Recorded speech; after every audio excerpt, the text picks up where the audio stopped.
Hey, this is Lotus Comics Press. I'm here with Dave Lund, which is notoriously famous for the Winchester Undead series. 5 books in total, and still working on the third book?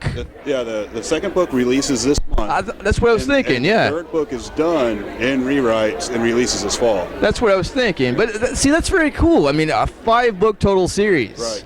I mean, that's phenomenal. I mean, as far as book series, they generally last like, what, 3 books? 3, yeah. That's what I was thinking. So, I mean, just to have a total of 5 books in a series, that's going to just shoot your career like up top, because that'll make you...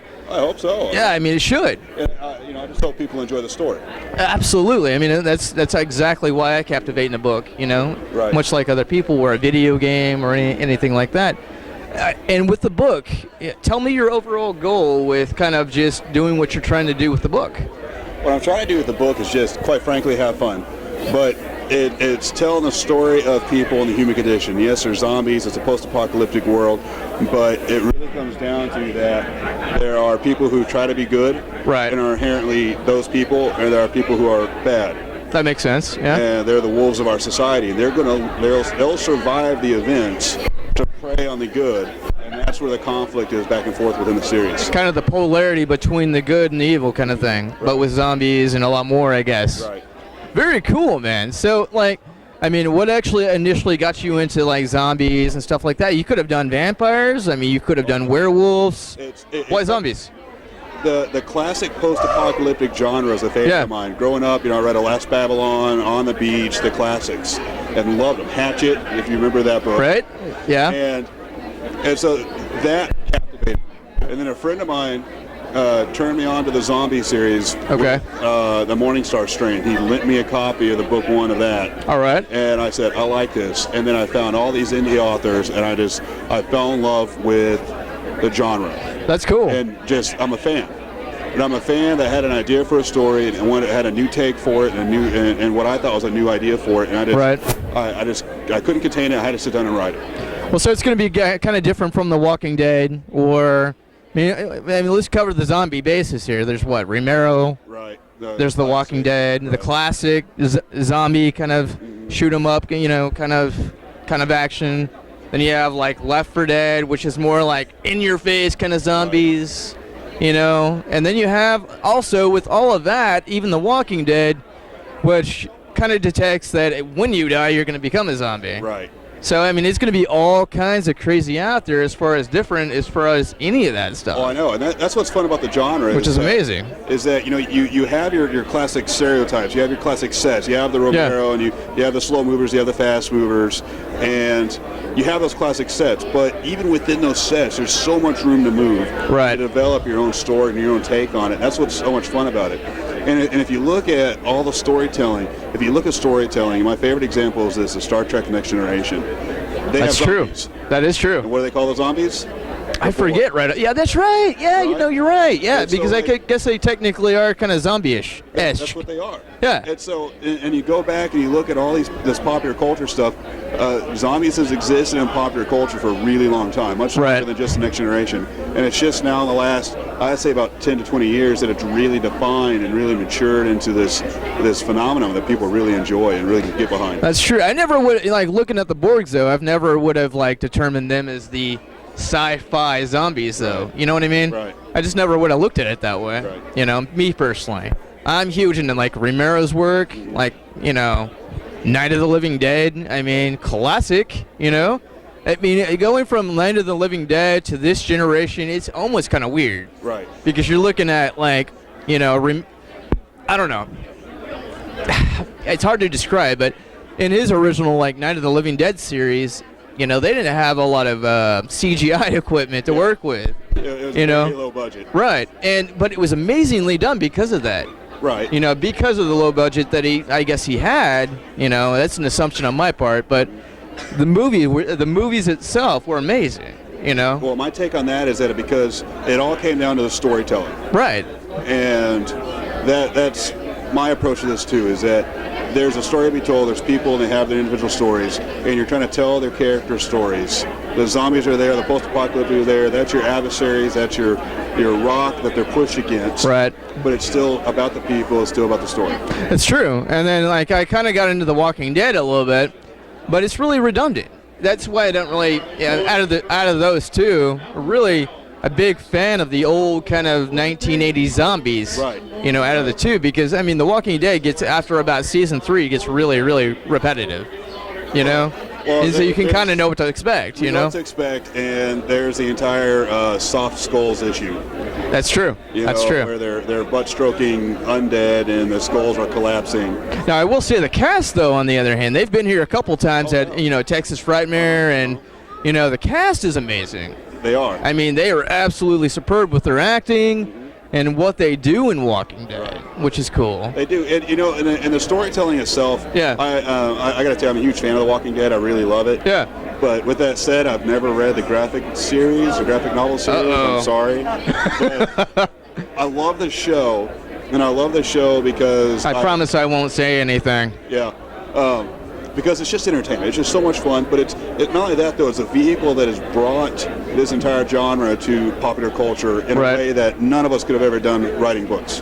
That's true. That's very true. And they added some different pieces to zombie stuff in that culture of Walking Dead that I don't think any other director or actor is really kind of named upon. Right. And that's why The Walking Dead is so good. Mm-hmm. Because it's just like kind of a multicultural kind of, they added some different scenes from like the original classics, but and then just kind of blended it all together. So what I'm wondering, based on the original concept of your book, is is there going to be some tidbit kind of old school kind of stuff in that? There is. There's some of the old school stuff in it. It's classic Romero style undead. Right. There's slow moving undead, and it's the same sort of formula for that. It has to be a headshot for a kill. If you die, you're already affected by the virus. You return. That's established in the first book. Really, though, where I take the series is that it is accurate. Right. I would refer to it almost as zombie nonfiction. And the reason makes sense. Is it's location accurate, where you can actually follow the plot of my characters. If you go to Google Earth, if you go on my blog, I actually have photos of places where some of the scenes happen. Is there a map included with the book? There is not included in the book. It's on the blog. I'll have Bear's my main character. Right. I have Bear's map, and I'm not going to say where it is because it gives away part of the book for Okay, see, I didn't know that. Okay. But it is on the blog. I warn people, if you're going to read the book first, then go to the blog. Okay, do it that way. But then the idea of like the weapons handling, the nomenclature, and the distances they could drive on a tank of fuel. That stuff, I researched it and made sure that it was accurate because I didn't want somebody to read the story and get stuck on a detail. That makes total sense. And go, well, that's not right.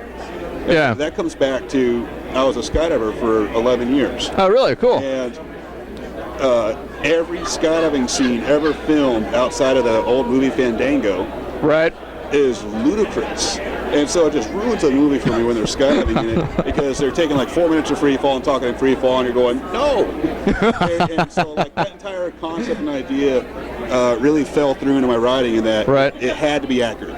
Makes sense. Yeah. I mean, just the continuity of the actual book, that would make sense. Right.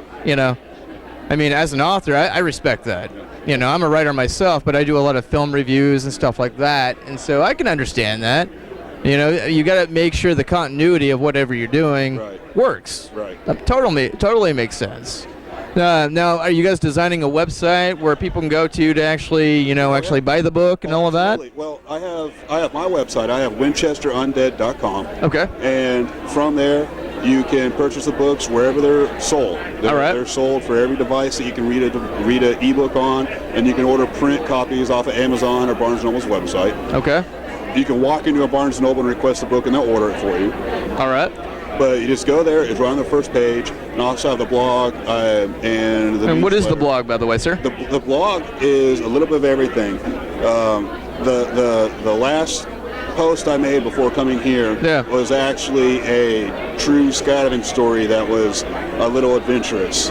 It's just because it was a fun story.